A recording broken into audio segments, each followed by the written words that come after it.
Oman থেকে বিভিন্ন দেশে পাঠানোর নামে শতাধিক মানুষের সাথে প্রতারণা করে পালিয়েছে নিজাম নামের এক বাংলাদেশি। এই প্রতারক সালালাই একটি এজেন্সি খুলে প্রবাসীদের অফারের ফাঁদে ফেলতেন। উধাও হওয়ার আগে তিনি মানুষের কাছ থেকে প্রায় 30,000 রিয়াল আত্মসাৎ করেছেন বলেও জানা গেছে। এই ট্রাভেলস এজেন্সিটা হচ্ছে আপনার সালালা বাঙালি বাজারের পাশে, আপনার ওমান সিনেমার পিছনে। আপনার এই ছেলেটা মানুষের সাথে 1100 রিয়াল করে কন্ট্যাক্ট করে, ইউরোপের ব্যাপারে 200 রিয়াল করে অ্যাডভান্স নেই, বা কারো থেকে 100 রিয়াল করে নেই, এরকম প্রায় 150 মানুষের থেকে ইউরোপের ব্যাপারে টাকা নিছে।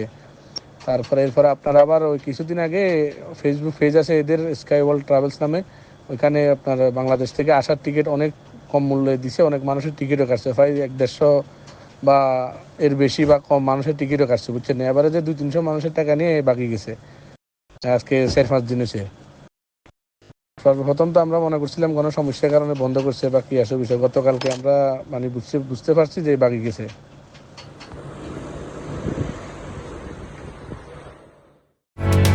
বাংলাদেশি প্রবাসীদের জন্য বিশেষ ছাড় দিয়ে নতুন শোরুমের সূচনা করল ওমানের সুলস এরিয়ার খ্যাতিমান ও বিশ্বস্ত প্রতিষ্ঠান জ্যাক মোবাইল। পাইকারি ও খুচরা মোবাইলের জন্য যোগাযোগ করুন স্ক্রিনে দেওয়া নম্বরে।